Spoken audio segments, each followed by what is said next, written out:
हरो विघ्नों को हरो।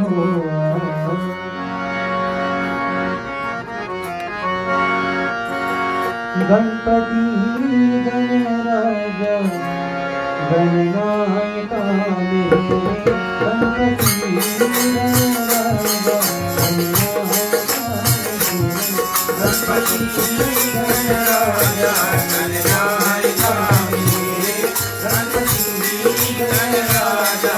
गणनायका मेरे,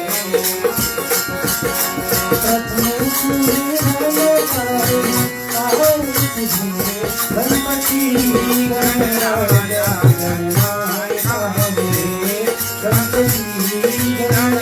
गणराजा गणनायका मेरे।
गणपति गणराजा गणनायका मेरे, गणपति गणराजा गणनायका मेरे।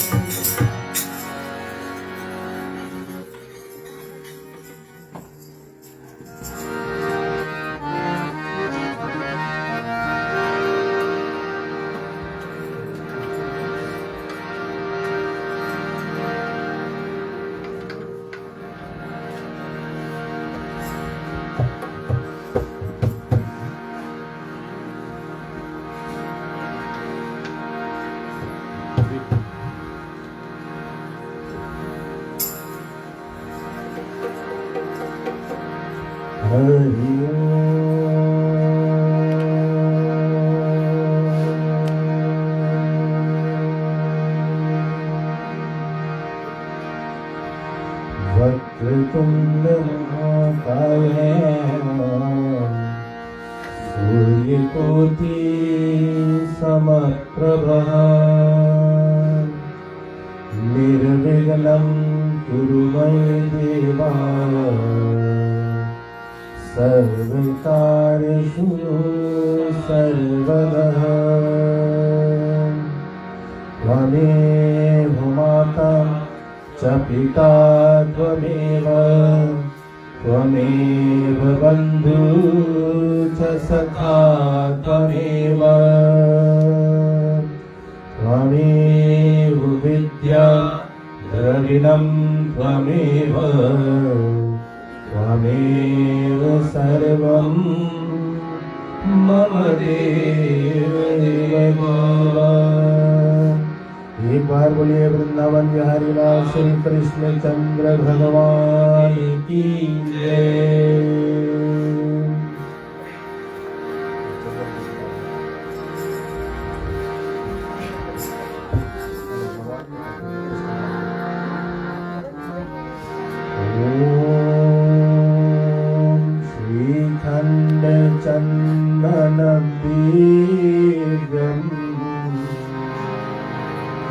गन्धदायं सुलोहरम् विलेपनं सुरश्रेष्ठम् चन्दनं मे प्रतिगृह्यताम्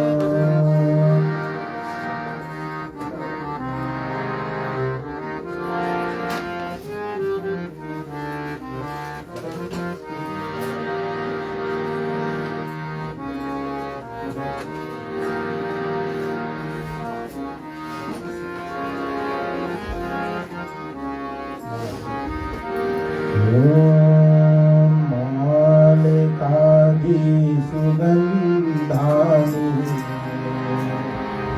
मालदीनि वै प्रभु मया हतानि पूजार्था पुष्पाणि मे प्रतिगृह्यताम् वनस्पत्यम् उद्बोधन्तव्यो गन्धमं मे उत्तमः अग्राह्यः सर्ववेदानं धूपोऽयं प्रतिगृह्यताम्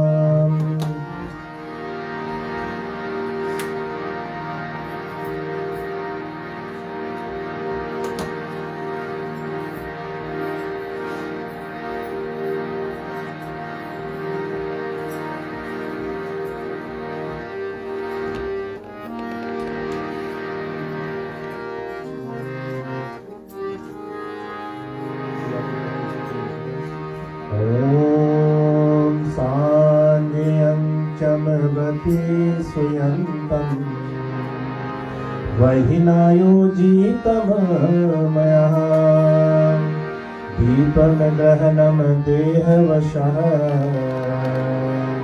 त्रिलोकी मेति निरीपहम् घृतेन भगवं हवशयानम् पायसं च शशिकरे महान् नानाविधं च नैवेद्यम् वैष्णव मे प्रतिगृह्यताम् फलं मया देवम् स्थापित मैं पुरुषतो तेन मे सुफलापति विगौ जनमणि जनमणि सर्वपापं हरं दिव्यं गंगायां निर्मलजलम् आचमनामया दन्तं गृह्यतां पुरुषोत्तमः ॐ नमो भगवते वासुदेवाय विश्वेश्वराय आदिपुरुष अपरंपार अलेख पुरुषाय नमः जगत बंधु ज्योति स्वरूपा जिए की जानन हरियश मांगने आए हो दास प्रभु के द्वार वासुदेवं सुतं देवं कंस चाणूरमर्दनम् देवकी परमानन्दनम् श्रीकृष्णं वन्दे जगद्गुरु श्रीकृष्णं वन्दे जगद्गुरु श्रीकृष्णं वन्दे जगद्गुरु ॐ त्र्यम्बकं यजामहे सुगन्धं पुष्टिवर्धनम् उर्वारुकमेव वन्दनाम् मृत्युर्मोक्षः महामृताम् करारविन्दे न पदारविन्दम् मुखारविन्दे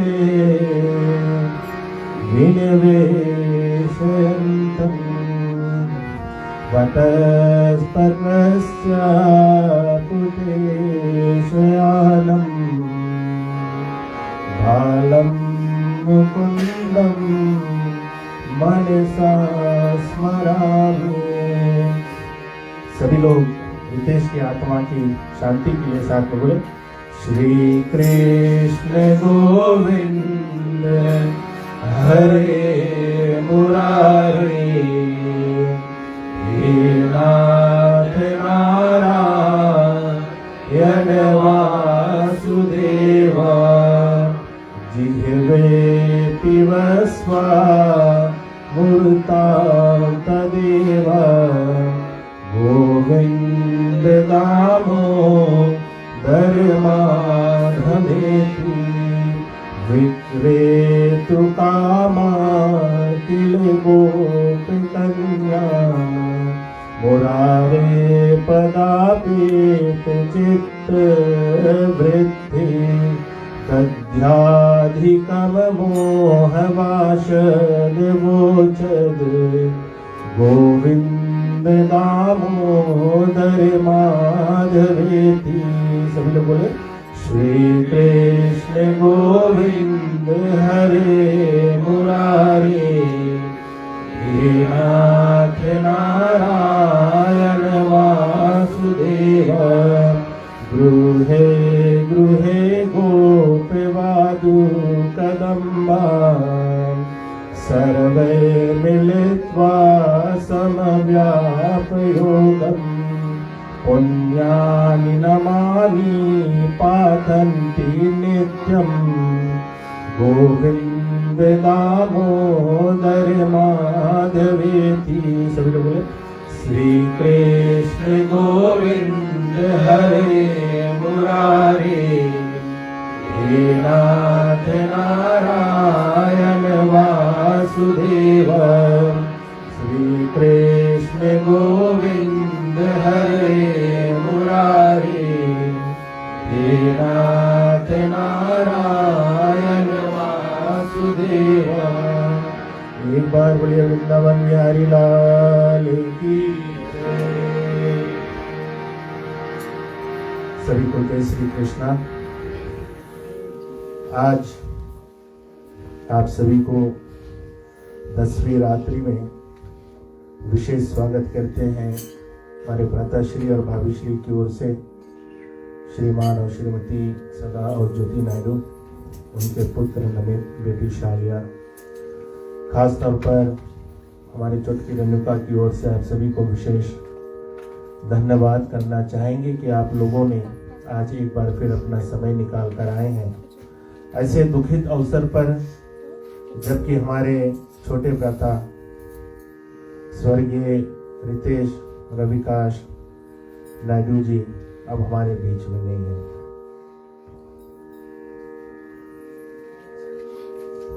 पहली दिवस से आप सभी लोगों ने हमारा साथ दिया, इसके लिए हार्दिक धन्यवाद। आज भी दे रहे हैं, उम्मीद करते हैं कि आगे चल के भी जब तक ये कार्य चलेगा, और सिर्फ ये कार्यस्थल तक नहीं लेकिन उसके बाद में भी इस परिवार के साथ में हम हमेशा जुड़े रहेंगे।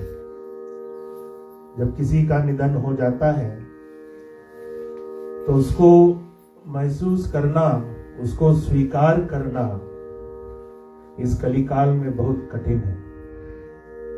लोग हमेशा बोलते हैं, सराहना करते हैं कि चिंता मत करो, जो भगवान का विधि है, जो भगवान ने लिख दिया वो होगा। ये तो बात सच है, लेकिन इनको मानने के लिए कोई तैयार नहीं होता। और जब हम ऐसे परिस्थिति में रहते हैं जब जिसका हम ऐसा सोच भी नहीं सकते कि कोई ऐसा कार्य हो जाता है, जब कोई वृद्ध व्यक्ति बीमार होता है, हम अपने आप में संतुष्ट कर लेते हैं कि अब ये हमारे बीच में बहुत दिनों तक नहीं रहेगा। लेकिन जब कोई ऐसे अचानक से हो जाता है तो उसको हम एक्सेप्ट नहीं कर पाते हैं, स्वीकार नहीं कर पाते, और बार बार मन में यही चिंता सताती है कि भगवान ने ये क्या किया, क्यों ऐसा हो गया। और उसका जवाब किसी के पास में नहीं। आज के इस दौर में जब कोई पैदा होता है तो उसका समय निर्धारित हो जाता है कि अमुक समय में एक बच्चा या बच्ची, ये भी बताया जाता है आजकल की लड़का हुई कि लड़की, समय दे दिया जाता है। लेकिन भगवान ने सृष्टि की रचना ऐसा किया कि अगर कोई हमारे बीच से जाता है तो उसका समय नहीं निर्धारित होता है, और वही भगवान को प्यारे होते हैं जिसका समय जैसे भगवान ने निर्धारित किया। हम इस शरीर को 5 तत्व से लेकर चलते हैं, और उस शरीर के अंदर जो आत्मा है, जो परमात्मा का अंश है, और परमात्मा अपना अंश को फिर अपने पास बुला लेता है। हम सब यहाँ पर सिर्फ टेम्पररी वीजा में हैं। मनुष्य तन मिला है, मनुष्य तन बड़े भाग्य से मिला है, लेकिन हम सब टेम्पररी वीजा में हैं। हमारा जो परमानेंट या सिटीजनशिप जहाँ पर है वो स्वयं भगवान के धाम पर है, और भगवान जब जैसे जिसको चाहता है उसको उसी प्रकार से अपने शरण में ले लेता है। जब रितेश जी का अंतिम संस्कार हो रहा था सोमवार को, और जिस प्रकार से मैंने वहां पर लोगों को देखा, तो एक बात माफ करना, कहते हैं कि रोना जरूरी भी है, लेकिन जिस तरह से उस दिन मैंने लोगों को वहां पर देखा, मेरा दृष्टि उस समय, शायद मैं, अन्ना, हम निखिलेश और नमित की उम्र के होंगे या थोड़े बड़े होंगे। सो उस समय हमारा मेमोरी चला गया ईयर 2000, जब हमारे बीच से काकाश्री चले गए। उस समय हम ऐसे आयु में थे, और हम अपने पिताजी के साथ में, अपने दादा लोग के साथ में, अपने काका लोग के साथ में, बड़म्मा लोग के साथ में, काकी लोग के साथ में, उनके साथ साथ उसका अंत्येष्टि किया, क्रिया जो किया। आज 26 साल बाद हमारे कुल में से एक और गया, और मैं ये देख रहा हूं कि उस समय जो हमारे काका, दादा, अत्ते जो बैठे थे उस अंत्येष्टि क्रिया में, शायद आज 40 या 50% आज भी यहां पर बैठे हैं। कोई भी नहीं चाहता है कि उसका बेटा उससे पहले चला जाए, और परिवार में जब ऐसा होता है तो कहते हैं जो सीना वो छलनी हो जाता है, उसको हम समेट नहीं पाते। और आज वही दुख इस घर पर है, इस परिवार पर है। लेकिन जैसे मैंने कहा, इसमें किसी का दोष नहीं है। दुख इस बात का है कि आज रितेश हमारे साथ में नहीं है, लेकिन आप ये सोचो, सुख इस बात का है कि वह स्वयं भगवान के साथ में है। दुख इस बात का है कि रितेश हम लोगों से बात नहीं कर पाएगा। सुख इस बात का है कि स्वयं भगवान के साथ में वार्तालाप करेगा। दुख इस बात का है कि अपने हाथों से कोई कार्य नहीं करेगा, लेकिन सुख इस बात से कि अपने हाथों से भगवान श्री कृष्ण की चरणों की सेवा करेगा। जो जन्मा संसार में वाकई मौत लिखा है, जो जन्मा है संसार में उसका मौत एक ना एक दिन है। लेकिन सबसे खूबसूरत बात यह है, मरना तो सबको है। मैं हमेशा कहता हूं कि मौत से किसकी दोस्ती है यारो, मौत से किसकी दोस्ती है यारो। आज भैया रितेश तो कल हम सब की बारी, एक ना एक दिन तो हमको जाना है। लेकिन देखिए भगवान की रचना क्या है, जो भगवान करता है वो कोई नहीं समझ पाता। तो इसीलिए जब कुछ हो जाता है तो कभी हम परमात्मा को दोष ना दें, ये सोचने की कोशिश करें कि भगवान ने अगर कुछ किया तो क्यों किया और कैसे किया। अगर आप रितेश के बारे में सोचें, रितेश ने अपने 90% जीवन सिडनी ऑस्ट्रेलिया में बिताया। आप सब सहमत हो, जानते हो। भगवान की जो लीला हम बोलते हैं, भगवान की जो प्लानिंग है, हमारा प्लानिंग तो भगवान के प्लानिंग के सामने कुछ नहीं। भगवान क्या प्लान किया? भगवान उनको फिजी लेके गए। जब वो हमारे घर पर आए जनवरी में, बोला अन्ना ये लास्ट ईयर है। काफी जन बोले 10-15 साल से लास्ट ईयर है, लेकिन जितेश भी आए बोले ये हमारा लास्ट ईयर है, हम लौट के नहीं जाए। हम लोग प्लान करा, फ्रेंड्स लोग, रेणुका साक्षी होगी कि हम लोग प्लान किया बाली, इंडोनेशिया, हम लोग का टूर अप्रैल में हम लोग उधर आ, फैमिली टाइम, संगम से बस, सोका से बस। बट ऐसा हुआ कि उसका लास्ट ईयर ही उसका लास्ट हो गया। वो फिजी गए, कितने लोगों से मिले वहां पर, सब परिवार के घर पर हो गए। उसका तो ये खासियत भी था कि जिस देश में वो जाए तो 5 मिनट के लिए अपना समय निकालकर सबसे मिलने के लिए वो हमेशा जाता है। उनका मृत्यु फिजी में हुआ, रहते थे ऑस्ट्रेलिया में, मृत्यु हुआ, उनका देहांत हुआ फिजी में। और जब भैया आपको त्रिशूल भी वहां थे, जीजा रविनेश भी वहां पर थे, इन्होंने वहां पर व्यूइंग ऑर्गेनाइज किया, तो पूरे फिजी भर के जो हमारे रिश्तेदार है, फ्रेंड्स है, खास तौर पर काकी के परिवार जो इवन तब्यूनी में रहते थे, सभी लोग उनका अंतिम दर्शन करने के लिए आए। ठीक, वहां से उसको हम न्यूजीलैंड लेके आए, जहां पर उसका अंतिम संस्कार किया, जहां पर जो बचे के परिवार, यार, दोस्त, मित्र, सब उनके अंतिम क्रिया में भाग लिया। तो आप लोग सोचो, मैं भी रो रहा हूं, लेकिन ये बात सोचो, जिस तरह से उसका निधन हुआ, शायद बिरले ऐसा मौत किसी को मिलेगा। आप सब अग्री करते हो? कई जगह पर लोगों की निधन होती है तो लोग नहीं होते, यहाँ पर फिजी में सभी लोग ने दर्शन किया, न्यूजीलैंड में सभी लोग दर्शन किया, और उसका जो निधन हुआ, जो देहांत हुआ, ऐसी भगवान उसको मौत दिया जो बिरले इंसान को प्राप्त होता है। हम सब हमेशा विनती करते हैं कि भगवान जब हमारे मौत हो तो हम तड़पे नहीं, पीड़ा में नहीं रहे, दुख नहीं हो। और आज भाई गया तो है, एक याद छोड़कर चला गया, लेकिन जब वो गया, ऐसे गया कि वो सब रिश्ते परिवार को एक साथ जोड़ दिया। अभी 3 साल से आपको प्लान कर रहे हैं family reunion, family reunion, family reunion.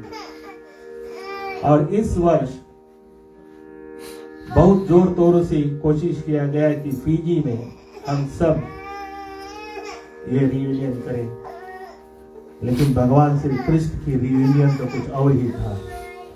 Reunion तो हुआ सभी का, लेकिन इस तरह से हुआ जिसके लिए हम तैयार नहीं थे। लेकिन अब हम वही कर सकते हैं, सिर्फ प्रार्थना कर सकते हैं, कीर्तन कर सकते हैं, भजन कर सकते हैं, अपने यादों में रितेश को रख सकते हैं और हमेशा उसको याद करें। और भगवान से हमेशा यही विनती करते हैं कि हे प्रभु श्री कृष्ण, आज हमारे बीच में से हमारे छोटे भाई, जो भी रिश्ता है, बेटा है, पति है, भाई है, काका, दादा, जो भी रिश्ता है, हमारे बीच में से ये नहीं है। प्रभु यही हम विनती करते हैं कि हम जो भी प्रार्थना करें, जो भी गीता के माध्यम से पुण्य हमको प्राप्त हो, हम उस आत्मा के प्रति दान देंगे ताकि उसको अच्छी से अच्छी गति, मोक्ष और शांति की प्राप्ति हो। यही हम प्रार्थना कर सकते हैं और यही हम सब मिलकर करेंगे। जो बचे के शेष 2 रात्रि और है, और फिर शनिवार को जो अंतिम क्रिया है, इसके साथ में, हवन के साथ में, हम सब यही इच्छा करते हैं कि भगवान आपके शरणागत में ये दिवंगित आत्मा तो आ गया, आप उसको अच्छी से अच्छी योनि की प्राप्ति कराए। 84 लाख योनियों में से जो सबसे शेष कर्म अनुसार उनको बनता है, उससे भी अच्छी योनि देने की प्राप्ति कराए। एक बार बोलिए वृंदावन बिहारी लाल की जय। पंडित जी द्वारा कल संक्षिप्त रूप से 3 अध्याय से लेकर 12वें अध्याय तक का जो गीता का प्रसंग है उन्होंने हमको बहुत ही सुंदर ढंग से समझाया। आज 13वें अध्याय का पाठ हम करेंगे और 13वें अध्याय में अर्जुन भगवान श्री कृष्ण से कहते हैं या पूछते हैं कि इदम शरीरम कौन्तेय चैत्र मित्य भीदिते यदौ वेति तह प्रभु चैत्रज्ञ इति तदिते। यानी कि अर्जुन बोलते हैं कि हे भगवान, हे केशव, हे श्री कृष्ण, मैं प्रकृति एवं पुरुष, चैत्र एवं चैत्रज्ञ तथा ज्ञान एवं जय के विषय में जानने का इच्छुक हूँ और आप मुझे भली भांति उसको बारे में बताएं कि चैत्र और चैत्रज्ञ ये क्या है। तो भगवान श्री कृष्ण ने कहा कि हे कुंती पुत्र, यह शरीर चैत्र कहलाता है और इस चैत्र को जानने वाला चैत्रज्ञ कहता है। जो हमारा शरीर है उसको हम चैत्र कहते हैं। 5 तत्व से बनी है, आप सब जानते हैं। जो 5 एलिमेंट्स कौन कौन से हैं? आकाश, पृथ्वी, अग्नि, जल और वायु। तो इसीलिए जब अंत्येष्टि क्रिया होता है तो अंत में इस शरीर को हम उसी अग्नि को सौंप देते हैं और जो बचा हुआ राख होता है उसको फिर हम गंगा जल वायु में समर्पित कर देते हैं। तो भगवान श्री कृष्ण से अर्जुन पूछते हैं कि ये शरीर क्या है। चैत्र का मतलब शरीर और जो चैत्र के उसके अंदर जो हमारा आत्मा, इसको कहता है। कल पंडित जी ने बहुत ही खूब से कहा कि ये जो आत्मा परमात्मा का अंश है। हम बाहर से तो खुश हो जाते हैं, अपने आप को बाहर से खुशी रखते हैं, स्वस्थ रखते हैं, अच्छा दिखाने के लिए रखते हैं, लेकिन अपने जो अंदर की आत्मा है उसको कैसे खुश रखते हैं। हम जहां जहां जाते हैं, कुछ भी करते हैं, अपने आप में सोचते हैं कि हम अच्छा करते हैं, लेकिन अंदर जो आत्मा है वो रो रहा है कि मुझे ये लोग क्या कहां कहां लेकर जा रहे हैं, मेरे साथ ये लोग क्या क्या कर रहे हैं, है ना। आत्मा जो परमात्मा का अंश है वो आपके साथ उसी समय तक रहेगा जब तक उनके पास में भगवान का दिया हुआ वीजा है। जब वो एक्सपायर हो जाता है तो वो इस शरीर को छोड़कर अपने परम धाम को चले जाते हैं। और ब्रह्मांड में ईश्वर ही विश्व रूप होने से चैत्र है और वही उसका ज्ञान होने से चैत्रज्ञ भी है। और चैत्र और चैत्रज्ञ का जो ज्ञान है वो मेरा ईश्वर का ही ज्ञान है। उस चैत्र का स्वरूप, प्रकार, उसके विकार उत्पत्ति का कारण तथा उस चैत्रज्ञ का स्वरूप और उसका समर्थ, यह सब संक्षेप में बताता हूं। तो हे कुंती पुत्र अर्जुन, ध्यान लगाकर आप सुनिए। ऋषियों ने चैत्रज्ञ का तत्व बहुत प्रकार के वेद मंत्रों द्वारा उसकी व्याख्या किया है। युक्ति युक्त भली प्रकार निश्चित रूप से भी उसकी व्याख्या की गई है। और चैत्र का स्वरूप है आकाश, वायु, अग्नि, जल और पृथ्वी। अब बताते हैं कि जो चैत्र का स्वरूप है, जो हमारे 5 एलिमेंट्स हम बोल रहे हैं, और जो ये 5 एलिमेंट्स जो बोल रहे हैं वही भगवान है। अगर भगवान को हम स्प्लिट कर उसका अगर हम अर्थ निकालें, भगवान का भा का अर्थ है भूमि, भा का अर्थ है भूमि, गा का अर्थ है गगन, गगन यानी पानी, नदी, तालाब इत्यादि। वा का अर्थ है वायु और ना का अर्थ है नीर, जिसे हम बोलते। तो भगवान ही ये 5 एलिमेंट है। और फिर बोलते हैं कि अहंकार, बुद्धि, मूल, प्रकृति, 11 इंद्रियों के विषय शब्द, स्पर्श, रूप, रस और गंध, इच्छा, द्वेष, दुख, स्थूल देह का पिंड, चेतना, द्वितीय चैत्र का ज्ञान के साधन है।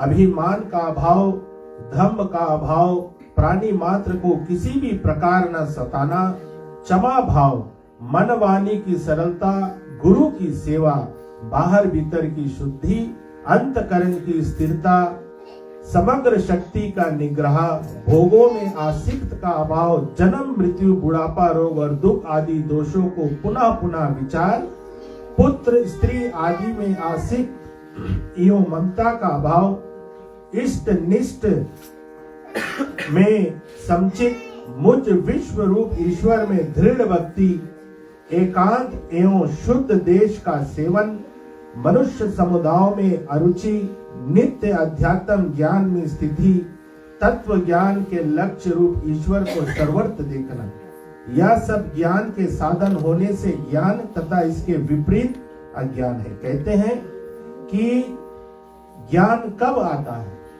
जब हम सत्य की संगत करते हैं और बोलते हैं कि हम एक दूसरे के साथ में कैसा व्यवहार करते हैं। हमारे संत जो होते हैं, गुरुजन होते हैं, माता पिता होता है, पति पत्नी जो होती है, और कहते हैं कि ज्ञान जब बढ़ जाता है, ज्ञान होने से और तब जाकर वो ईश्वर को पहचानने लगेगा और ईश्वर को देखने की कोशिश करते हैं उनके आगे। यह सब ज्ञान के साधन होने से ज्ञान तथा इसके विपरीत अज्ञान है। जो कहते हैं कि वह छत्र क्षेत्रज्ञ, अब तुझे बताता हूं जिसे जानकर पुरुष मोक्ष को पा लेता है। वह क्षेत्रज्ञ नित्य परम ब्रह्म, अपरिच्छिन्न होने से ना सत्य है ना असत्य है। उसकी समर्थ यह है कि उसके हाथ पैर सब ओर है, नेत्र सिर कान और मुंह भी सब ओर है, और वह सारे विश्व में व्याप्त है। सब इंद्रियों से रहित है, परंतु सब इंद्रियों से परिचित है, सबका भरण पोषण करने वाला है। कहते हैं कि जो क्षेत्रज्ञ है, जो हमारे अंदर जो आत्मा है, स्वयं परमात्मा है। बताते हैं जब परमात्मा जो होता है वो सभी चीज में समर्थ है। उनके सभी ओर हाथ होते हैं, सभी ओर नेत्र होते हैं, सभी ओर सिर और कान होते हैं, और बोलते हैं कि वो सब इंद्रियों से रहित है, परंतु सब इंद्रियों से परिचित है, और वो सबका भरण पोषण करने वाला स्वयं भगवान है। आसिक्त रहित है, गुणों से अतीत पर भोगने वाला है, सब भूतों के बाहर भीतर है, चर अचर रूप भी है, सूक्ष्म होने से अभिकय है, समीप भी है, द्वार भी है, आकाश की भांति एक रूप है, पर भक्तों में पृथक पृथक देखने से विमुक्त भी है। वह विष्णु रूप से भूतों का भरण करने वाला, रुद्र रूप से संहार करने वाला, और ब्रह्म रूप से उत्पन्न करने वाला, ये हमारे तीन भगवान ब्रह्मा विष्णु और महेश कहने वाला है। ज्योतियों को भी ज्योति और अहंकार से परे है, और वह परमात्मा बोध स्वरूप जानने योग और तत्व ज्ञान से प्राप्त होने वाला सबके हृदय में स्थित है। हे अर्जुन, मैंने यह जो क्षेत्रज्ञ का ज्ञान साधन और जानने योग क्षेत्रज्ञ का स्वरूप संक्षेप में बताया, या मेरा भक्त इन सब को समझकर मुझ में लीन होने योग हो जाता है। हे अर्जुन, प्रकृति और पुरुष यानी इन दोनों को ही तू अनादि जान। राग द्वेष आदि त्रिगुणात्मक सब पदार्थ संसार में प्रकृति से उत्पन्न होते हैं। प्रकृति से ही क्या कार्य करते, अर्थात शरीर को आरंभक 5 स्थूल भूत और महाज्ञादि कारणों के हेतु कही गई है।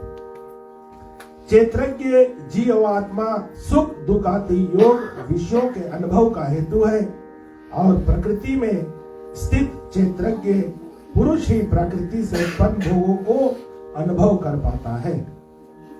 वह पुरुष ही संभाव से स्थिर हुए परमेश्वर को समान देखता हुआ अपने द्वारा अपने को नष्ट नहीं करता है, वह परम भक्ति को प्राप्त हो जाता है। जो व्यक्ति सब कर्मों को प्रकृति द्वारा किए हुए समझता है और आत्मा को अकर्ता देखता है, वही तत्व ज्ञान है। कहते हैं कि हम सब जो सही और गलत का पहचान रखते हैं, लेकिन फिर भी हम उस परम पिता परमेश्वर के समीप जाने पर बहुत समय लगा देते हैं। कहते हैं जब दुख होता है, दुख में सुमिरन सब करे, सुख में करे ना कोई। तो जब दुख होता है हम ऐसे ऐसे भगवान की पूजा करेंगे, शायद उसका विधि विधान भी कहीं नहीं लिखा होगा, लेकिन जैसे ही सुख आ जाता है तब हम भगवान को उस समय भूल जाते हैं। तो भगवान कहता है जो सुख में सुमिरन करे, ना दुख में तो सब करे, लेकिन जो सुख में भगवान का सुमिरन करे तो उसके घर पर कभी दुख नहीं होता। और यह व्यक्ति जब पृथक पृथक भूतों को एक परमात्मा में स्थिरता अनुभव कर लेता है और उसमें से ही इनको विस्तार को समझ लेता है, तब वह ब्रह्मभूत हो जाता है। हे अर्जुन, अनादि और निगत होने से यह अविनाशी परमात्मा शरीर में स्थित हुआ भी वास्तव में ना कुछ करता है ना नलिप्त होता है। जैसे सूर्य इस जगत को प्रकाशित कर देता है, उसी प्रकार इस ब्राह्मण रूप संपूर्ण चैत्र को एक आत्मा प्रकाशित करता है। कहते हैं जब अंधकार रहता है तो अंधकार को दूर कैसे किया जाता है? हम अंधकार को हटा नहीं सकते, लेकिन जैसे ही वहां पर एक ज्योत जला देता है तो अंधकार वहां से भाग जाता है। अंधकार को कोई हटाता नहीं, अंधकार हमेशा रहता है। लेकिन अभी हम यहाँ पर लाइट ऑफ कर देंगे तो अंधकार ही रहेगा, लेकिन उस अंधकार को दूर करने के लिए हम ज्योति जलाते हैं। वो ज्योति जो बैठी है भाभी, वो नहीं, ये लाइट्स की बात नहीं कर रहा हूं। तो हम ये लाइट्स जलाते हैं। तो हमारे जो शरीर के अंदर अंधकार है, हमारे शरीर के अंदर जो अंधकार है, उसको ज्योति रूप में अगर कोई दूर भगाता है तो वो हमारी आत्मा है। जब तक आत्मा है तब तक हमारे रिश्ता है, ख्याल करना। जब तक आत्मा होता है लोग नाम से पुकारते हैं। रितेश की एग्जांपल ले ले, जब तक रितेश था सबको रितु रितेश। जैसे उनका निधन हुआ बॉडी कमा गई। नाता सिर्फ हमारे जब तक जान है तब तक नाता होता है। लोग हमेशा बोल देते हैं हम उसको मैं भुला नहीं पाऊंगा, कभी नहीं, लेकिन एक पल में हम नाता तोड़ देते हैं। जैसे हमारे बीच से उस शरीर में से प्राण निकलता है, नाम से सीधा हम बॉडी में आ जाते हैं। और फिर भी हम कहते हैं अरे कहाँ चला है, बट नाता कहाँ तलक है? नाता वहीं तलक। तो इसीलिए कहते हैं कि जब तक संसार में रहो एक दूसरे से प्रेम करते रहो, एक दूसरे से प्यार करते रहो, एक दूसरे के साथी बन के रहो, एक दूसरे के दुख में हमेशा खड़ा रहो। मैं हमेशा कहता हूं चाहे आप सुख में ना जा पाओ, लेकिन अगर किसी के घर में दुख है तो अपना सुख छोड़कर उसके दुख में आप हमेशा जाकर खड़ा रहो। तो बाहर का अंधियारा हम दूर कर लेते हैं, अंदर का अंधकार दूर करने के लिए जो भीतर आत्मा है, लेकिन उस आत्मा को हम कैसे बता सकते हैं कि अंधकार को दूर करो, जब हम स्वयं भगवान को पहले समझ लेते हैं कि ये भगवान है कौन और भगवान क्या चाहता है हम करें। और जैसे सूर्य, जैसे मैंने बताया, इसी प्रकार चैत्र चैत्रज्ञ के भेद को तथा प्रकृति और उसके विकारों से चटने के उपाय को जो पुरुष ज्ञान नेत्रों से जान लेते हैं, वे महात्म जन पार ब्रह्म परमात्मा को प्राप्त कर लेते हैं। जब हम समझ जाते हैं कि स्वयं जो कुछ भी होता है भगवान के कारण ही होता है, भगवान ही वो कर रहे हैं। भगवान श्री कृष्ण ने अर्जुन को जब अपना विश्व रूप यानी विराट रूप दिखाया तो उनको ही बताया कि जो कुछ भी हूं वो मैं ही हूं, जो कुछ होता है मेरे ही कारण होता है, जो कुछ हो भी रहा है वो मेरे ही कारण हो रहा है। और अर्जुन देख रहे हैं कि महाभारत की जो युद्ध अभी हुआ नहीं है, वो भगवान श्री कृष्ण के मुख में वो देख रहे हैं कि युद्ध हो रहा है। तो भगवान श्री कृष्ण तब जाकर उनको बताता है कि हे पार्थ, हे कुंती पुत्र, अब जान लो कि मैं ही हूं और जो कुछ भी हो रहा है ये मेरे कहने से ही हो रहा है। तुम तो मेरे एक सिर्फ ढाल हो। मैं तुमको अपने कारज में शामिल कर रहा हूं, लेकिन जो कुछ भी कर रहा हूं ये मैं खुद ही कर रहा हूं। इति श्रीमद् भगवते सुपनिवस्तु ब्रह्मा विद्यारूप विद्याशास्त्र श्री कृष्ण अर्जुन संवादे भक्ति योग नाम त्रयोदशी अध्याय समाप्त। बोलिए श्री कृष्णचंद्र महाराज की जय। छोटी सी कीर्तन, फिर उसके बाद में हम जो आज की 14वें अध्याय का पाठ है उसे हम कहेंगे।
बिहारी लाल की जय। बहुत बहुत धन्यवाद धनुष।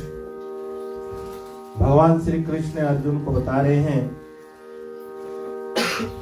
14वां अध्याय में जो गुण त्रय विभाग योग है कि हे अर्जुन, अभी मैंने आपको चैत्र और चैत्रज्ञ के बारे में बताया, शरीर और आत्मा के बारे में बताया कि जब हम ज्ञान हमारे अंदर हो जाता है तो भगवान को हम कैसे सुमिर सकते हैं, लेकिन उस ज्ञान को हम कैसे प्राप्त कर पाएंगे, कैसे उस ज्ञान को हासिल कर पाएंगे। आप अगर ध्यान लगाकर सोचो, कुरुक्षेत्र के मैदान में भगवान श्री कृष्ण ने कितने समय में भगवान कृष्ण ने अर्जुन को ये गीता की ज्ञान दिया जी? कितने देरी में दिया ज्ञान?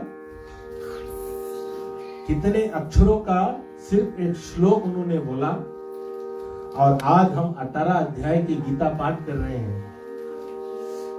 अर्जुन के पास में उस समय कितना ज्ञान होगा कि 2-3 अक्षर सुन के पूरा गीता उन्होंने सुन लिया, लेकिन फिर भी उनको ज्ञान नहीं। जो ज्ञान जिसके पास भंडार के ज्ञान है अर्जुन के पास में, धनुधारी में सबसे श्रेष्ठ धनुधारी, और जिसको स्वयं भगवान अपने साथ रखते, आज भगवान उसको ज्ञान दे रहे हैं कि हे अर्जुन, मैं तुझे ये ज्ञान दे रहा हूं, मैं ही सब कुछ हूं। अर्जुन जो उसके समय हरदम रह कर भी उस ज्ञान को बड़े मुश्किल में प्राप्त किया, तो हम लोगों को कितना समय लगेगा उस ज्ञान को प्राप्त करने के लिए। इसीलिए कहा गया है कि जब जब मौका लगे तब तब भगवान को याद करें और अपने आप को तैयार करें, अपने आप को तैयार करें। हम जब यहाँ पर बैठकर गीता पाठ करते हैं, किसी के भी गीता पाठ पर जाते हैं, तो लोग हमेशा सोचते हैं कि जो मर गया उसके लिए गीता पाठ होता है। ये असमंजस में कभी नहीं रहना। जो मर गया उसके उसते गीता पाठ नहीं हुए, कभी ये चीज नहीं सोचना कि उसके उसते हुए, नहीं, वो अपन कर्म करके चला गया, उसके जो मिले थे वो मिली। ये अवेयरनेस है, ये तो तुम्हारा साथी हम लोग के क्लोज है ना, तभी तो आज हम बैठे हैं। आज हमारे बीच में ये नहीं है, हम लोग आज से भी सुधर जाओ, आज से भी संभल जाओ, आज से भी हमारे पास समय है कि हम अपने जीवन में क्या करेंगे ताकि हम भी ऐसी मौत पाए। देखिए, हमेशा लोग बोलते हैं कि आज मैं बोल रहा हूं कि हमको ऐसी मौत मिले जो रितेश को मिले। सही बात है कि नहीं? ऐसे मरो जिसने जीते जीते अपना प्राण हंसी खुशी से त्यागा, हंसते खेलते, ये नहीं कि दुख में रोए पड़ा रहा, हमारी नहीं है, हमार वो नहीं है, रहा सबके फैज में रहा। उन्होंने भी अपने जीवन में बहुत कुछ खोया, लेकिन जब गया वो हंसते हंसते गया। उसके फ्रेंड सर्कल सब हंस रहे थे, खेल रहे थे, और अचानक जब पता लगा तो वो विश्वास नहीं कर पा रहे, जैसे कि आज तक हम विश्वास नहीं कर पा रहे, क्योंकि उसका मौत ही ऐसे हुआ। तो ऐसे सोचो कि जो गया है ना, कभी कभी कोई चला जाता है टीके में चलाए, वो उसका कर्म हमको दिखा देता है कलयुग में। कभी कभी ऐसे होता है कि आज हम क्यों रो रहे हैं, याद करें क्योंकि हम लोगों के बीच में एक ऐसा जीव गया है जो हमेशा दूसरों को हंसाते रह गया, और इसीलिए आज हम सब बैठ कर यहाँ रो रहे हैं। तो भगवान बोलते हैं कि कैसे ज्ञान मिलेगा, इसके बारे में बताते हैं।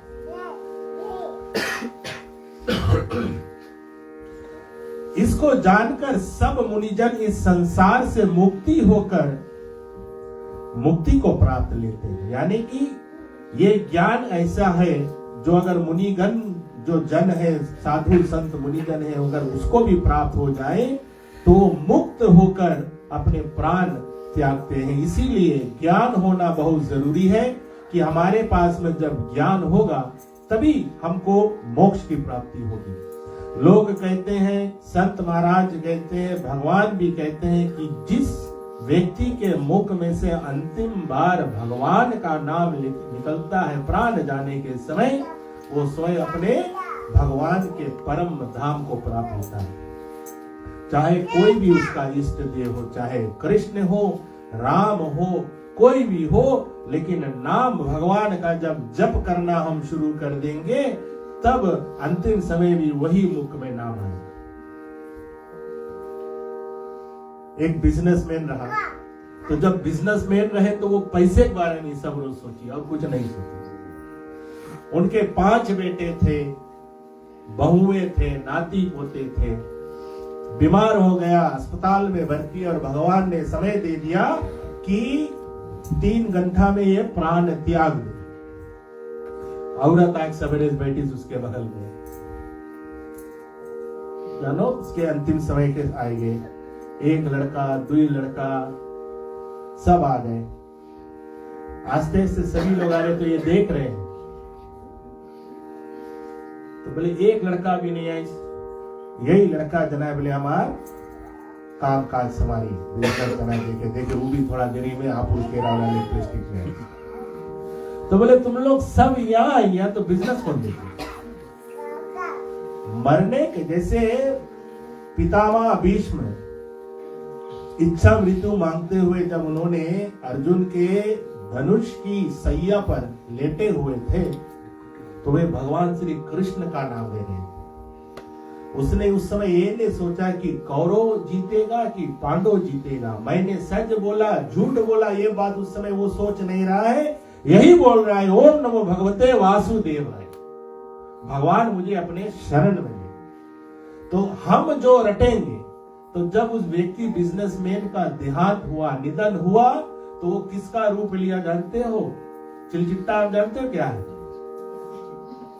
श्रेया कॉकरोच का रूप भगवान ने दिया कि तुम जाओ जो गोदाम तुम्हारा रहा ना वही मेरे ना बिजनेस संभालते देखते रहना बोलते हैं। अंतिम समय जो मन में आएगा भगवान आपको वही योनि देगा, ये बात ख्याल करना। हम सब अपने पूर्व कर्म का ही फल इस काली काल में भुगत रहे हैं। यही नहीं सोचना, आज आप सब लोग सोच रहे, मैं भी सोच रहा था कि भाई रितेश की उम्र आयु भी कितनी है, लेकिन इनका शायद पिछले जन्म का कोई ऐसा कर्म अच्छा होगा जो भगवान अपने पास पाए। ऐसे नहीं सोचना कि दुनिया बुजुर्ग बेटा तुम लोग के कर्म नहीं अच्छा, ये बात नहीं है। ये बात नहीं है, लोग हमेशा गलत समझ लेते हैं। लोग कहते हैं भगवान अच्छा अच्छा फूल तोड़ते हैं, नहीं, भगवान के नजर में सब अच्छा फूल है। हम सब परमात्मा के अंश हैं। हम लोगों ने अच्छा खराब बना दिया। एक फूल होता है, वही फूल को हम भगवान पर चढ़ाते हैं पूजा के समय, वही फूल हम मृतक के ऊपर चढ़ाते हैं मरने के समय, वही फूल हम रेड कार्पेट में बिकते हैं बॉलीवुड सेलिब्रिटीज को उसको ऊपर चढ़ के आने के लिए। फूल वही है, फूल वही है ना। अभी आप फूल गिर दे कोई गोड़ में, अरे कहां दवाई दिया, अभी पूजा ला पूजा, लेकिन रेड कार्पेट ला फूल का चढ़ के आवे ताली। तो सबका अपना अपना कारण है, सबका अपना अपना कर्म है। इसीलिए भगवान के अंश सब है। हम शायद अगले जन्म की कर्म बटोर रहे हैं, इसीलिए हम अभी तक है। कोई अपना कर्म कर चुका है, भगवान ने कोई और व्यवस्था किया है। तो क्योंकि जो कुछ होता है स्वयं हमारे गोविंद करते हैं, गोविंद की प्लानिंग में हम चल रहे हैं। जब वो जिसको चाहे वैसा ही करेंगे। तो ऐसे नहीं सोचना को जीवित है बुरा कर्म कर बैठा, ऐसा नहीं। हम सब अच्छा कर्म कर रहे हैं, लेकिन जिसका कर्म के अनुसार जिसका भगवान पर बुलावा आएगा वैसा ही होगा। ज्ञान के अनुसार आचरण करने वाला पुरुष परमेश्वर के साथ एक रूप हो जाने का कारण सृष्टि के आदि में पुनः उत्पन्न नहीं होते और प्रलय में भी क्लेश नहीं पाते। जो लोग भगवान की मोक्ष गति को पा लेते हैं, ये आवागमन के चक्कर से वो छूट जाते हैं, भगवान के परम धाम के वो वासी हो जाते हैं, तब वो नहीं लौट कर आता। लेकिन जब हमारा कर्म नहीं अच्छा रहेगा, भगवान में लगन नहीं रहेगा, ये नहीं कि सिर्फ हम बोलते हैं कि हमारे आप किसी भी मजहब को मानते हो, आपकी भगवान में रुचि होना चाहिए। हमारे बीच में भाई तौफीक जी बैठे हैं, हमारे इस्लाम भाई है सिल्वा स्टार म्यूजिकल एंटरटेनमेंट की माध्यम से, और ये हमेशा हमारे साथ होते हैं। ईद के दिवस भी, उस समय रामनवमी चल रहा था, उसने समय बनाकर रामनवमी में आए। तो ये जो मजहब है, पंडित जी भी बताए, हम सब मानव है। ये जो रिश्ता है, ये मजहब है, ये सब हमने बनाया, भगवान नहीं बनाया। भगवान ने सिर्फ इंसान बना कर दिया। तो इसमें डिफरेंशिएट नहीं करना चाहिए। ईश्वर अल्लाह तेरो नाम सबको सन्मति दे भगवान, ये सब एक ही है। लेकिन आप जो भी करो भगवान को समर्पित करो। भगवान बताते हैं जो कुछ भी आप करो मुझे याद करो, फिर अपना कार्य शुरू करो। हे अर्जुन, मैं त्रिगुण आत्मक प्रकृति में जो सब भूतों का जन्म स्थान है, चेतन स्वरूप बीज की स्थापना करता हूँ। हे अर्जुन, पशु कीट आदि योनियों में जो शरीर उत्पन्न होते हैं, उनकी योनिमता गुण आत्मक प्रकृति है, और मैं बीज को स्थापित करने वाला पिता हूँ। सिर्फ मनुष्य नहीं, जैसे मैंने बोला 84 लाख यूनो, आप लोगों ने सुना 84 lakh you know is 8.4 million species. इतने प्रकार के जीव जंतु, पेड़ पौधे, इंसान, जानवर इत्यादि सब है। तो सभी चीज में जीव है, ये नहीं सोचो कि जीव नहीं है। जो भी हम देख रहे हैं उसमें जीव है, और उस 84 लाख योनि में भगवान श्री कृष्ण बता रहे हैं कि जो कुछ भी है उसको मैं स्थापित करता हूं, मैं स्थापित करता हूं। प्रकृति के 3 गुण सत्व, रज और तम है, और इस चैत्र में चैत्रज्ञ जीवों को बांधे रखता है। इन सत्य गुणों में से सत्य गुण निर्बल है, या सुख और ज्ञान को आसक्त से जीवात्मा को बांधता है। 3 गुण बताया है, सत्य गुण, रजोगुण और तमोगुण। जो सत्य गुण बताता है कि कौन है जो सुख और ज्ञान का आसिक्त है और जीव आत्मा को वो बांध कर रखता है। जिसके अंदर में सच्चाई है, जिसके अंदर में दया है, जिसके अंदर में धैर्य है, जिसके अंदर में संतोष है, और जो भगवान की पूजा प्रार्थना स्मरण कीर्तन भजन करता है, उसको सत्व गुण आत्मा कहना जाता है। सत्व गुण, हम सबको सत्व गुण बनने की कोशिश करना चाहिए। समय लगता है लेकिन नथिंग इज इम्पॉसिबल, सब कुछ हो सकता है। कोशिश हमेशा जारी रखना चाहिए। और बता रहे हैं कि रजोगुण कामना और आसक्ति से उत्पन्न होता है। जो व्यक्ति रजोगुण होता है वो हमेशा, उनको कभी कोई वस्तु बस नहीं होता है, वो हमेशा उनके इच्छुक रहते हैं। जैसे कि हम कुछ भी करते हैं सिर्फ उसी में अपना ध्यान मन लगा लेते हैं और कुछ वस्तु में नहीं। जैसे भगवान को हम उस समय विचार देते हैं कि जो कुछ है अपने जीवन काल में हमको करना है, जब समय आएगा तब भगवान के सुमिरन भजन भक्ति करेंगे। तो इस प्रकार से जो रजोगुण है वो इच्छा रहित व्यक्ति का होता है। सब हर समय उनके मन में इच्छा होती है। आज मैंने चुटकी ऑस्ट्रेलिया से आए हैं, घनश्याम की पत्नी, उनसे बात कर रहे थे। वो साउथ इंडिया के हैं, तो उनका भी रस्म मरनी के समय कुछ ऐसा होता है, तो हम बात कर रहे थे। तो उन्होंने बोला कि हम मुड़न क्यों करते हैं अंतिम दिन में, और उनका क्या संस्कार है। तो मैंने बताया कि देखिए कई चीज ऐसे हैं जो हम देखकर करते हैं, ठीक है, लेकिन भगवान ने बताया परिवर्तन संसार का नियम है। तो ज्ञान कब आएगा, परिवर्तन कब होगा, जब ज्ञान आएगा। नहीं तो ज्ञान नहीं आएगा। तो जो कुछ हम देखा करते हैं वही चीज होता रहेगा। अपने कथा में मैं हरदम बताता हूँ, रामायण की कथा में, कि एक घर पर पूजा हो रही थी। तो बच्चे जब छोटे होते हैं कि जो माँ बाप जैसे विधि विधान से पूजा करें तो वही चीज वो अपने दिमाग में बैठा लेते हैं कि पिताजी ऐसे ऐसे कार्य किए तो मुझे भी ये करना है। तो जब लड़का लगभग 25 साल का हो गए तो बप्पा का निधन हो गया। तब अब लड़का की बारी आएगी, 1 साल बाद पूजा करे के पंडित के बुलाए के नवग्रह पूजा करे लगा। जैसे पूजा की तैयारी हो गया और पंडित एकदम मंत्र माने लगा, तो लड़का बोले पंडित जी वेट करो, बोले एक चीज बुलाइए। तो पंडित जी बोले कौन जी बुलाएगा, सब सामग्री तो यहाँ डाल है। नहीं पंडित जी एक चीज बुलाइए करें। दौड़ के गए, पता नहीं कहा दौड़ के गए, कुछ कर उनके पंडित थोड़ा देर देखे अपन केट के दौड़ावे, तो केट के पकड़ी बॉक्स में भर के ले जा, कटिया नीचे रख के आज। तो पंडित बोले तुम कौन जी करता, बोले जब डेडी पूजा करता, बोले 2-3 साल ये चीज करीस रहा। तो पंडित बोले वो काय करीस रहा, पूजा ला जगह बोले केटिंग पर बोले पुस्तक मारा था, तो उसके बच्चा ला इसके के शांति से रख दो। तो बाद डेडी ले जाकर कटिया नीचे रख के हम लोग पूजा करते।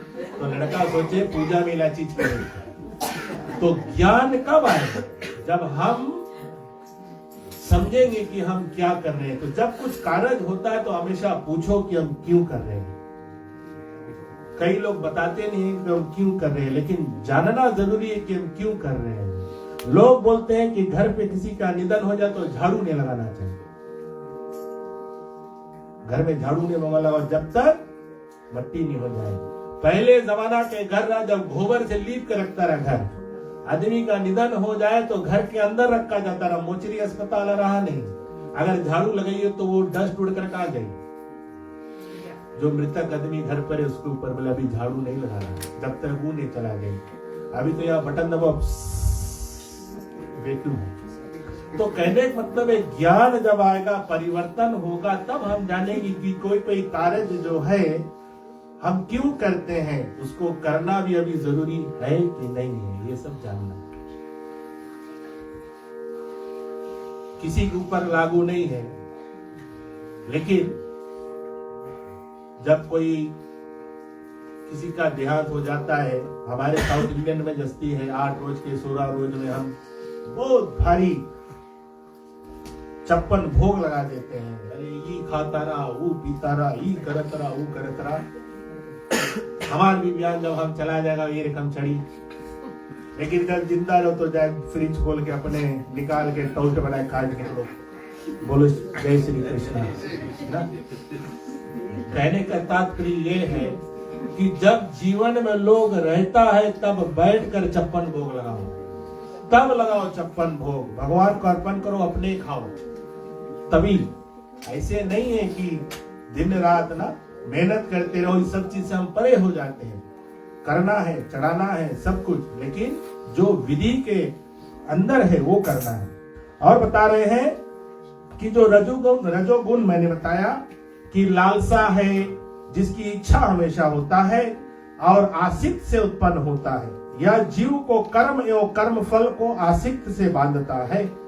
हे अर्जुन, तमोगुण अज्ञान से उत्पन्न होता है और शरीरियों को मोहने वाला है, या जीवात्मा को व्रत चेष्टा, आलस्य और निद्रा द्वारा शरीर से बांधे रहता है। कि जो तीसरा गुण बताया गया है तमोगुण, अज्ञान। अज्ञान वही होता है जिसके पास में ज्ञान नहीं। जिसके पास में ज्ञान होता है, जैसे मैंने बोला, अंधकार को अगर दूर करना है तो एक बत्ती जला दो, लाइट जलाओ, अंधकार अपने जाए। अंधकार को आप वैसे नहीं ढकेल पाओगे। इसलिए अज्ञान को अगर दूर करना है तो ज्ञान ले लो, तो अज्ञान अपने चला जाएगा।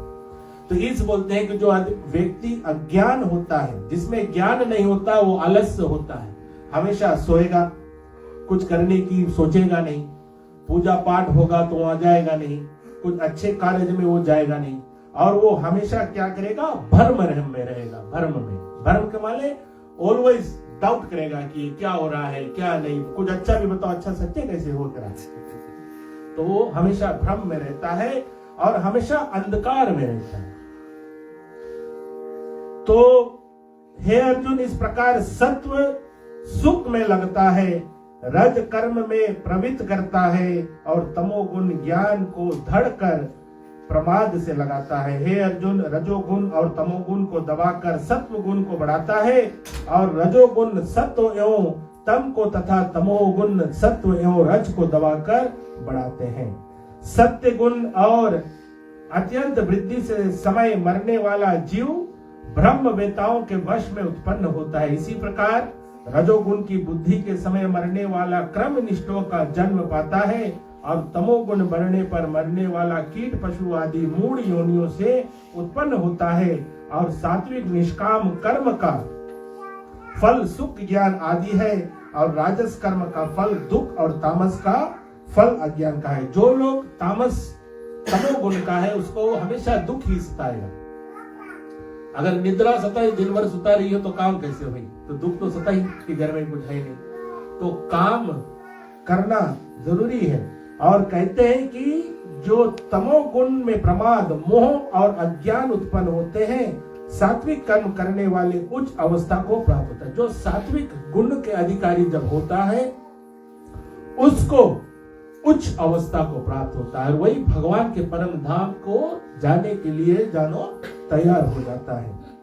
तीनों गुणों से भिन्न परमात्मा को तत्व से जान लेता है, और वह मुझ में लीन हो जाता है। यह पुरुष स्थूल शरीर को उत्पत्ति के कारण मृत्यु तीनों गुणों को उल्लंघन करके जन्म मृत्यु वृद्ध अवस्था पर सब प्रकार के दुखों से मुक्त हो परमानंद को प्राप्त होता है।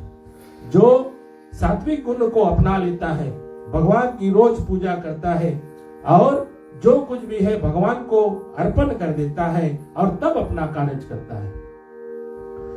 जैसे इच्छा रहित, बिना इच्छा के तो हम कुछ भी कार्य करते हैं और भगवान के पास जाते हैं। तमोगुणी लोग हमेशा इच्छा अनुसार करते हैं, करते तो है, लेकिन उसके पीछे एक हिडन एजेंडा होता है कि मुझे ये करना है इसलिए मैं पूजा करूंगा, मुझे वो करना है इसलिए मैं करूंगा। हमारा लड़का के अच्छा मार्क्स से पास करा तो तब हम जाके 3-4 नारियल चढ़ाएंगे, अगर नहीं पास में तो नारियल चढ़ाना कैंसिल। तो हम इच्छा के अनुसार भगवान को मनाते हैं, इच्छा के अनुसार। लेकिन भगवान कहते हैं जो जिसको मिलना है वो मिलेगा, लेकिन आप अपना कार्य करते रहो, अपना कर्म करते रहो, पूजा करते रहो, और भगवान आपको वो देगा। और फिर बताता है कि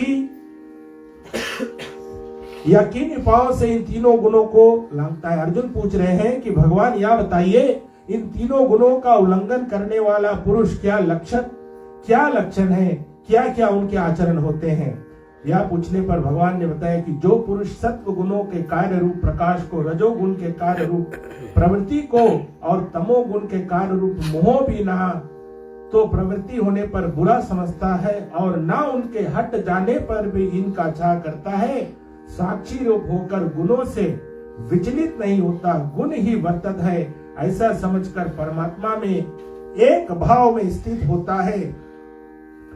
सुख दुख का समान समझने वाला आत्म भाव में स्थित पत्थर और स्वर्ण में प्रिय एवं अप्रिय में, निंदा एवं स्तुति में तुल्य बुद्धि है और मान अपमान, शत्रु एवं मित्र को समान समझता है और सब कर्मों में कर्तापन का अभिमान छोड़े हुए वे गुणतीत कहलाता है।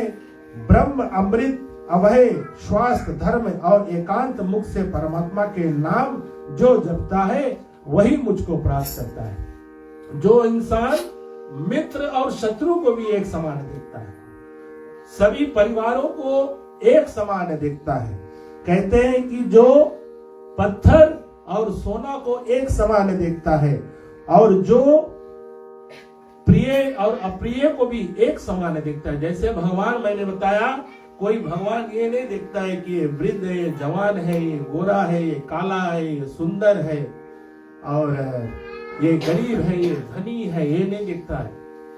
भगवान का नाता सिर्फ एक है और वो है भक्ति और प्रेम का नाता। भगवान बोलता है कि उस नाते को जब हम समझ लेंगे तब भगवान के पास जा सकते हैं।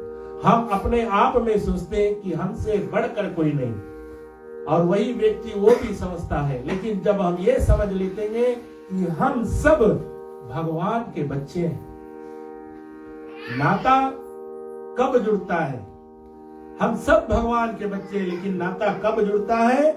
जब हम एक रिश्ते में बंधते हैं तब पति पत्नी होता है, तब बेटा होता है, बहू होता है, बेटी होता है, दामाद होता है, नाती होते हैं, पोते होते हैं, काका काकी इत्यादि सब नाता तब जुड़ा है। जब तक आप कुछ नहीं हो तो आप एक इंसान हो, भगवान के एक अंश हो। भगवान बताता है कि जो मुझको बिना भाव के, बिना अंतर के एक समान जब सब में वो एक दूसरे को देखने लगेगा तब जाकर वो मुझे प्राप्त होगा। अर्जुन को ये समझाते हैं और अर्जुन महाराज अब ये समझ जाते हैं कि जो कुछ से मैं अभी मुखर रहा था, अब भगवान के माध्यम से मुझको ये ज्ञान मिल रहा है कि मुझे कैसे अपने आप को एकत्रित करना है, कि अब ये सब ज्ञान लेकर अब मुझे आगे जो रणभूमि में कार्य है उसको कैसे करना है। इति श्रीमद् भागवत गीता सुपनिवस्तु ब्रह्मा विद्या योग शास्त्रे श्री कृष्ण अर्जुन संवाद विभूति योग नाम चतुर्दशो अध्याय समाप्त। बोलिए वृंदावन बिहारी लाल की जय। ठीक है, हम सब पुष्प ले ले जो लोग चाहते हैं और भगवान को और हमारे स्वर्गीय रितेश के याद में जो कुछ भी पुण्य, देखिए पुण्य क्या है, पुण्य क्या है। हम तो उतना ज्ञानी है नहीं कि हम लोग गीता के अंदर से पुण्य निकाल कर या बांटने लगेंगे। पुण्य का मतलब है अगर आज की गीता के पाठ में से आप कुछ भी सीख लिए हो वो पुण्य है, क्योंकि आप वो अपने जीवन में उतारने की कोशिश करोगे, ये पुण्य है। अगर आपने कुछ भी आज पुण्य कमाया तो भगवान राधे गोविंद से विनती करें कि प्रभु जो पुण्य आपकी आज गीता पाठ सुनने से मुझको मिला है वो पुण्य आज मैं उस आत्मा के प्रति दान करता हूं। ये हम दान देते हैं। आज दानों में सबसे महादान क्या है?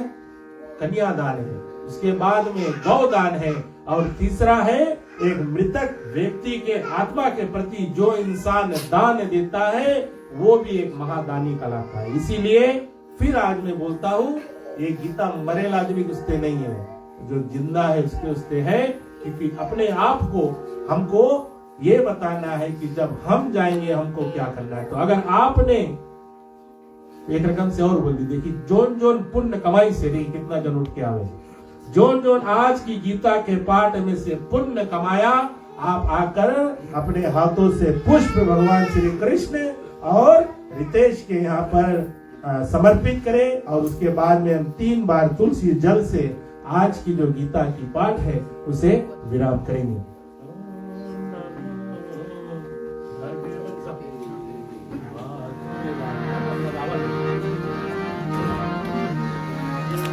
ओम नमो भगवते वासुदेवाय नमो नमः।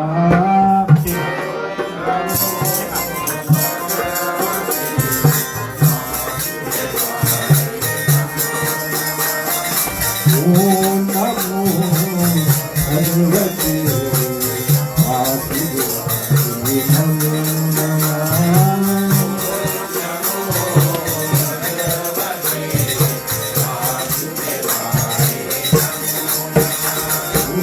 वासुदेवाय नमो नमः। वासुदेवाय नमो नमः। ओम नमो भगवते वासुदेवाय नमो नमः। ओम नमो भगवते वासुदेवाय नमो नमः।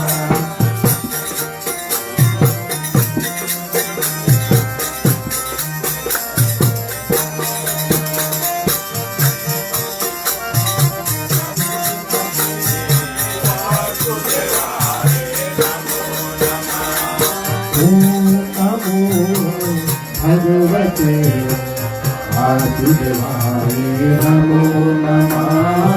ओम नमो भगवते वासुदेवाय नमो नमः।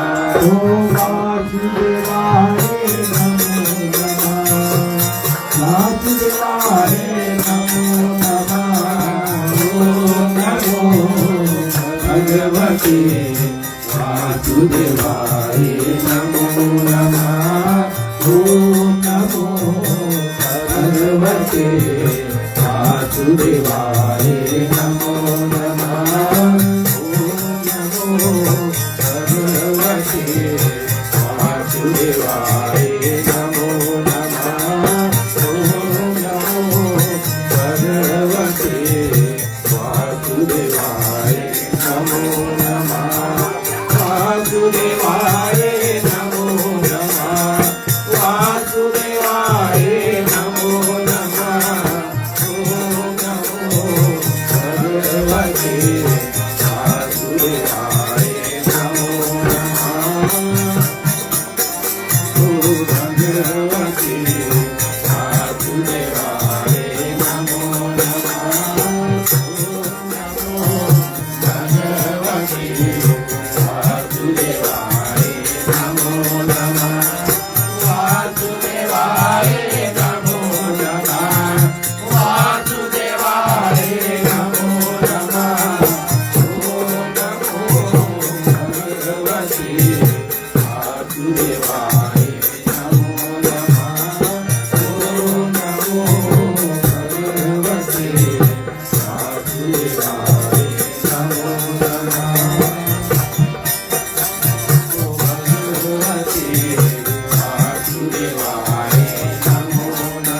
कृष्ण गोविंद हरे मुरारे हे नाथ नारायण वासुदेवा।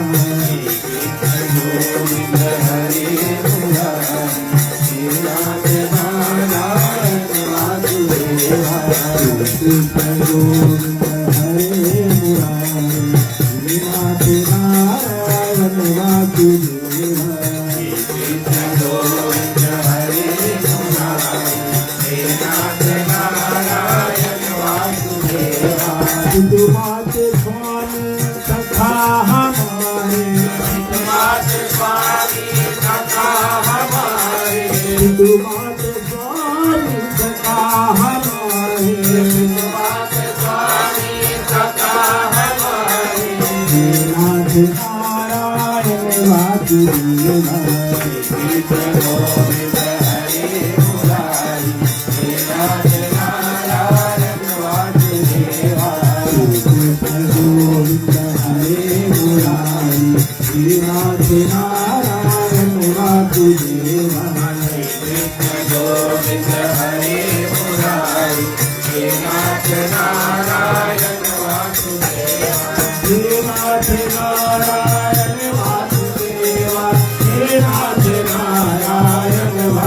वासुदेवा बोलो हे नाथ नारायण वासुदेवा, हे नाथ नारायण वासुदेवा। श्री कृष्ण गोविंद हरे मुरारी, हे नाथ नारायण वासुदेवा। श्री कृष्ण गोविंद हरे मुरारी, हे नाथ नारायण वासुदेवा। गोविंद बोलो हरि गोपाल बोलो, गोविंद बोलो हरि गोपाल बोलो, गोविंद बोलो हरि गोपाल बोलो, गोविंद बोलो हरि गोपाल बोलो, गोविंद बोलो हरि गोपाल बोलो, गोविंद बोलो हरि गोपाल बोलो, गोविंद बोलो हरि गोपाल बोलो, गोविंद बोलो हरि गोपाल बोलो। हे राधा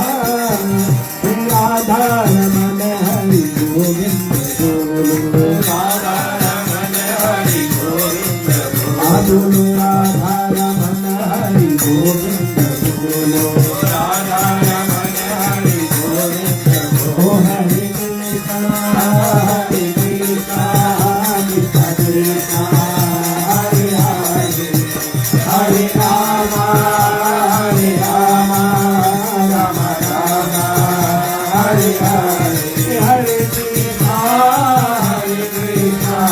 कृष्ण कृष्ण हरे हरे, हरे राम राम राम हरे हरे, हरे कृष्णा हरे हरे, हरे राम हरे हरे, हरे कृष्णा हरे हरे, हरे राम हरे हरे, हरे कृष्णा हरे हरे, हरे राम हरे हरे।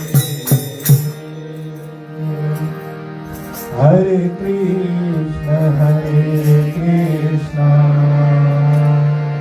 कृष्ण कृष्ण हरे हरे, हरे राम राम राम हरे हरे, हरे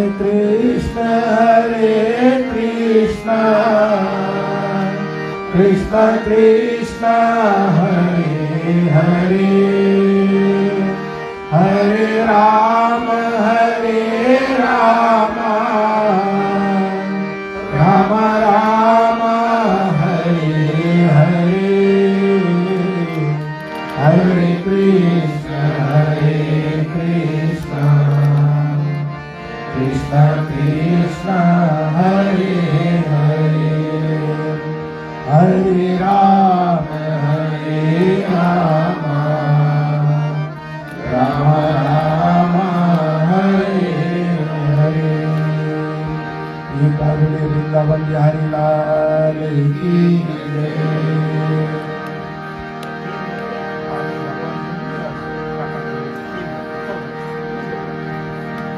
ओम श्री कृष्ण अर्पणमस्तु, ओम श्री कृष्ण अर्पणमस्तु, ओम श्री कृष्ण अर्पणमस्तु। ओम देव शांति, अंतरिक्ष ओम शांति, पृथ्वी शांति, आपरो तिरोषधय शांति, वनस्पतयः शांति, विश्वदेव शांति, ब्रह्म शांति, सर्व ओम शांति शांतिरेव शांति, सामा शांतिरेव। सुशांतिर्भवतु सर्वैश्च शांतिर्भवतु। ओम तत्सत्। हरि ओम तत्सत्। एक बार फिर से बोलिए भगवान श्री कृष्णचंद्र महाराज की जय।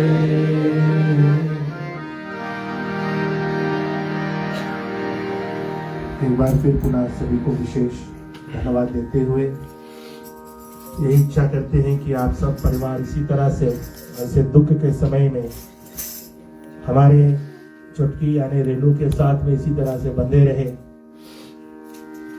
शायद मेरी जिंदगी में पहली बार हमने ऐसा देखा कि ऑस्ट्रेलिया से कई सारे इतने लोग परिवार आज भ्राता के कार्य के लिए है। परिवार तो रहता ही है, लेकिन ऐसा दोस्त, मैंने कहा कि जो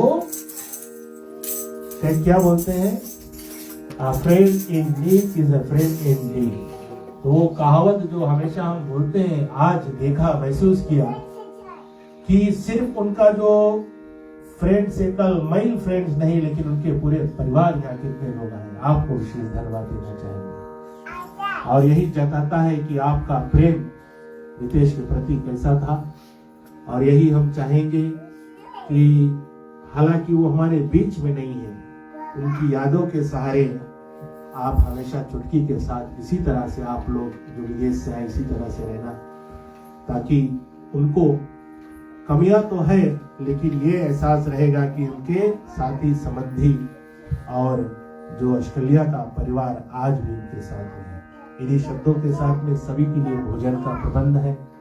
जो लोग भोजन पकाने में और इसमें सहयोग देने में मदद पहुंचाए हैं, सभी को विशेष धन्यवाद। आज मेरे ख्याल से हमारे बीच में एक छोटी सी मंडली आई है कीर्तन भजन करने के लिए, उसको भी विशेष धन्यवाद और स्वागत करते हैं। सभी प्रसाद बांटने वाले प्रसाद का वितरण की तैयारी करें और आगे की जो कार्रवाई हम कीर्तन और भजन के साथ में करेंगे। कल एक बार फिर पुनः 7 बजे से हमारे 15वें और 16वें अध्याय का जो गीता का पाठ है उसे हम पुनः भाई श्री के प्रति करेंगे। आप सभी लोग इसी तरह से आकर प्रार्थना सभी को जय श्री कृष्ण का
बेसी मांगे दिखाए